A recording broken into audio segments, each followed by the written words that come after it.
Саламатсыздар, ынтымактын жайкы чарпаясынын коногу Европа биримдигинин Борбор Азиядагы өкүлү элчи Patricia Flor айым. Patricia Flor айым ошондой эле Европа биримдигинин Кыргызстандагы жана Борбор Азиядагы өлкөлөргө коюлган атайын стратегиялык пландардын ишке ашышын көзөмөлдөп турат. Анда Patricia айым, саламатсызбы? Кош келипсиз Ошко жана ынтымакка. Алгачкы суроо, Кыргызстандагы сапарыңыздын максаты жөнүндө айтып кетсеңиз. I'm the special representative of the European Union for Central Asia, and my goal is to promote the implementation of the EU Central Asia strategy. It was adopted more than 5 years ago, and it has a lot of priorities. We want to deepen our cooperation with all Central Asian countries, including, of course, Kyrgyzstan, in such areas as the environment and water management, economic development, the rule of law and human rights, civil society development, education, and actually there are some more. And so therefore my goal with this visit is really to continue our permanent dialogue with the Kyrgyz government, but also the Kyrgyz NGOs and civil society representatives, in order to find the best ways how we can actually work together for peace, stability and prosperity for the Kyrgyz people, which would be, of course, in everyone's interest. Евробиримдиктин Ош жана Жалал-Абадда болгон постконфликттик абалга кандай жардам көрсөттү? Деги эле ошол Евробиримдик мындан аркы дагы чыңалуу болсо же чыңалууга кандай таасирин эте алат? Well, I would like to say that in 2010 everyone in Europe was shocked to learn about the bloodshed and the terrible tragedy that happened in Osh, because of course especially this region, the Fergana Valley, has a long tradition of different ethnic people living together peacefully. And so to see that they were actually driven to confrontation was very troubling. And therefore the European Union immediately gave humanitarian assistance. We also promised and then gave support to rehabilitation of some of the houses and the quarters of the city and the surrounding area that were damaged during the unrest. But also beyond that, we worked together with NGOs on promoting reconciliation and mediation, so that in future we could avoid such things ever happening again. One area that I also think is very important is a project that the EU finances together with the OSCE. This is the Community Security Initiative. This is in order to promote community policing. It is very important in such situations that the people, regardless of their ethnic background, trust the police and trust that the police and the security forces will actually assist them, and even before the conflict breaks out, prevent it and help to prevent it. Overall, the EU gave about 25 million euro in support for these measures, and of course some of them are continuing, like the Community Security Initiative. Кечирим сурайм, сиздин сөзүңүзгө аралжы. Извиняюсь, тысячи извинений, потому что я вас перебью.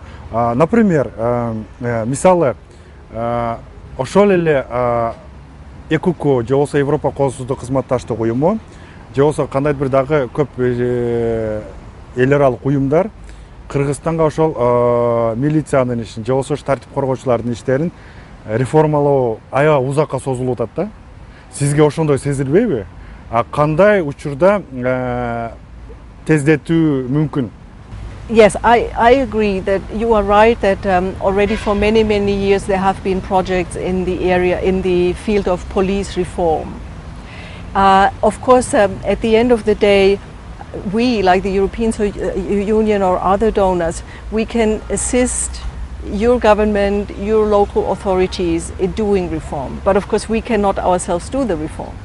So it does not, at the end of the day, really only depend on us. It mostly depends on also then the willingness of everyone here in Kyrgyzstan to move forward with police reform. But let me say a word about community security initiative, because this is different from the other projects. It's very targeted.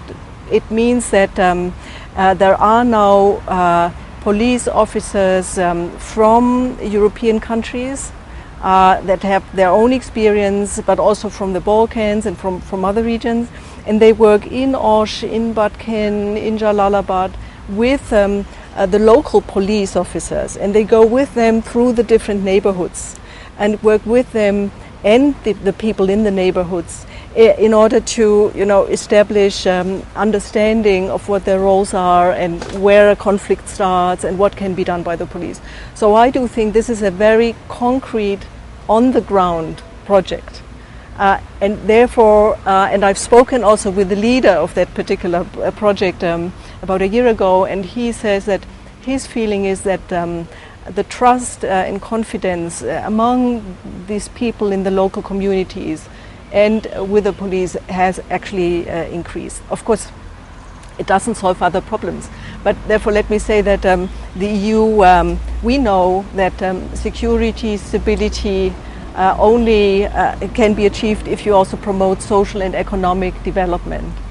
And therefore, there is a couple of other projects here in the region. I visited one irrigation project near Uzgen, where we actually assist farmers with their irrigation canals so that they can increase their agricultural work and can be better off in the future. And I think that is also very important, and we'll of course continue to do that in the future.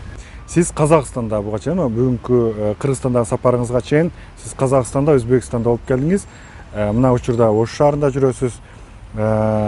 Жалпы Борбор Азиядагы стратегиялардын жаңыча түзүлгөн кандайдыр бир кызматташтыктар жөнүндө бөлүшүп кетпесизби, же болбосо анын ичинен Кыргызстан менен кандай кызматташуулар күтүлүп турат?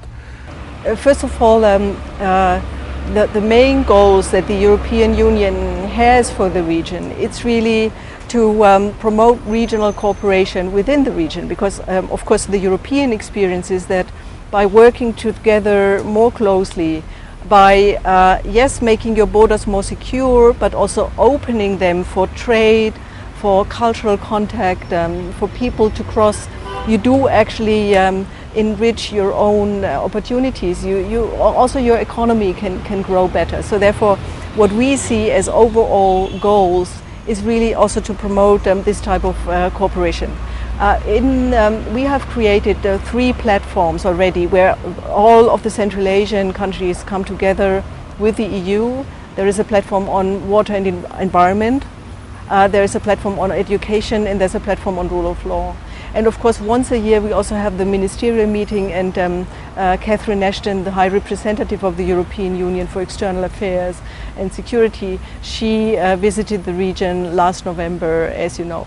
Now, at the moment, I would like to highlight that very recently, for instance, Kyrgyzstan agreed with Tajikistan and Uzbekistan to do joint border controls, which I think is a very good idea to work together in safeguarding your borders. The EU also supports a couple of water projects which are transboundary. So they are about small rivers that connect like Kyrgyzstan and Tajikistan, and where for the local farmers it's very important that they find a good way how to divide the water, how to manage the water flow, and also that I think is it's very good really steps that can be taken in the region on these different issues. Patricia, чайдан ичпейсизби?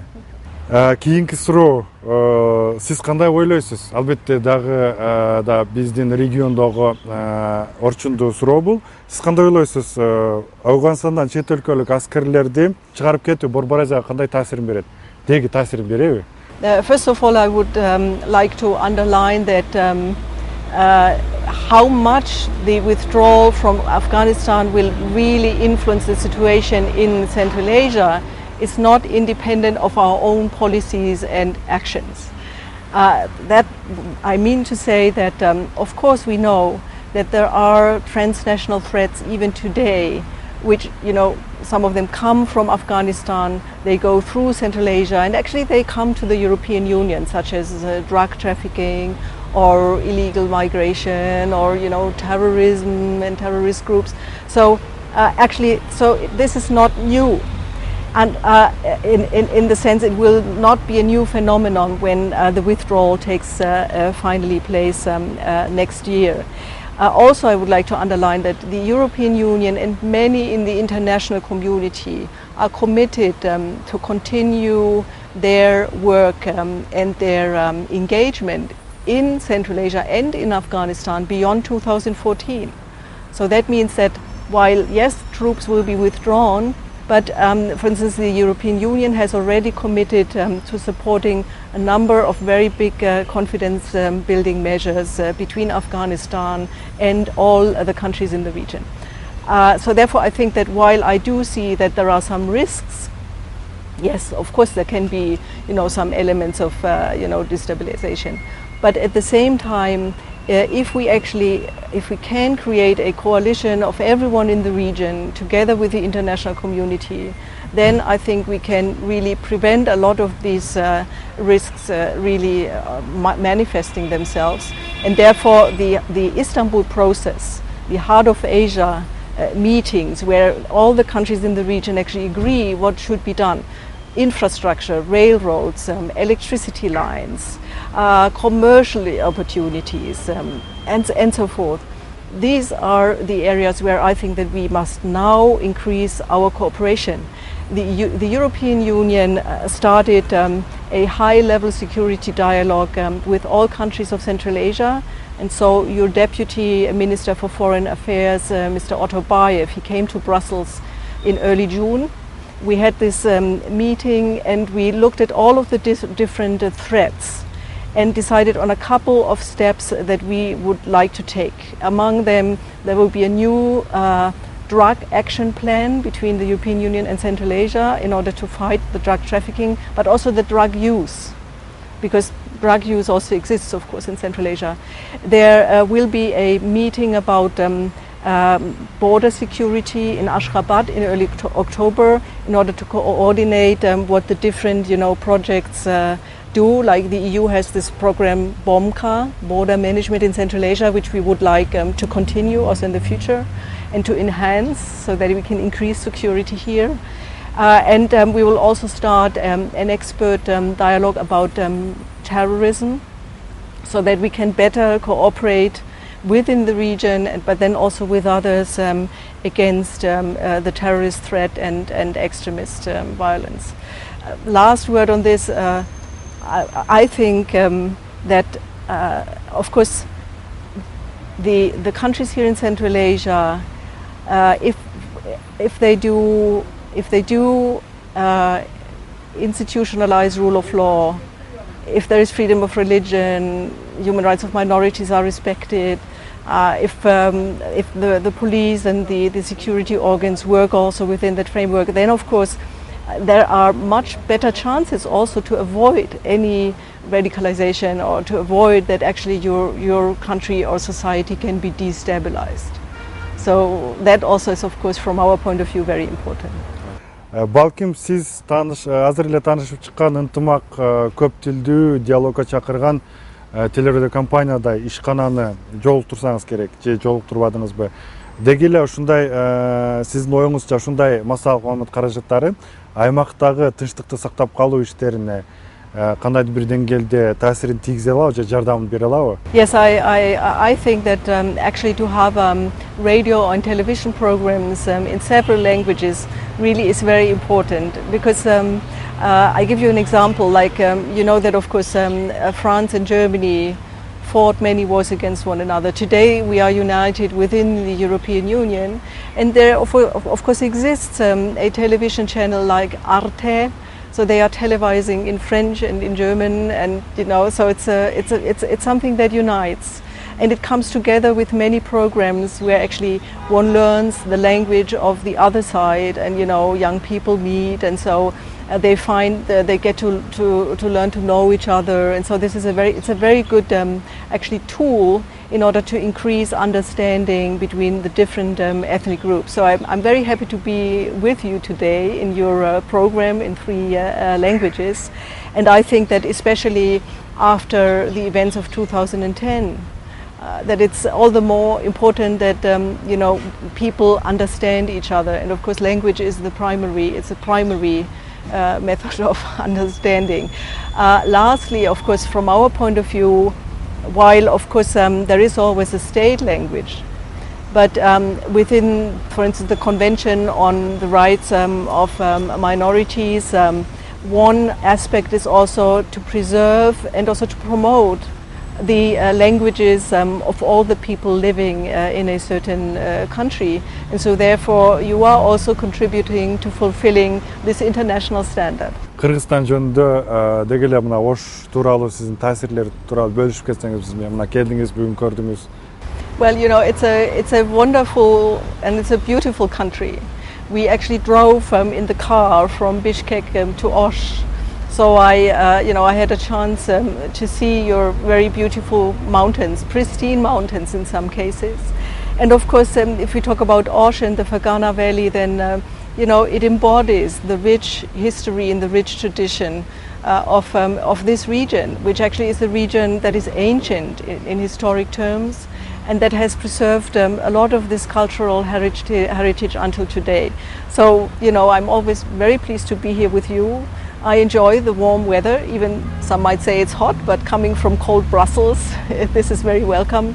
And so you have a very beautiful country with a huge potential, like in the old times, also to bridge Asia and Europe through Central Asia. And so I hope that together we can work on this dream of uniting everyone also along this long way, which in old times was the Silk Road. Siz дагы бир жолу куттуктайбыз. Азыр эле бизге маалым болгондой, сиз дагы бир жылдан ашыкка калып атат экенсиз бул кызматта. Ынтымактыктарга эске салып кетейин. Ынтымактын суроолоруна Европа биримдигинин Борбор Азиядагы өкүлү Патрисия Флор айым жооп берди. Аны мен Сабыр Абдымомунов алып бардым.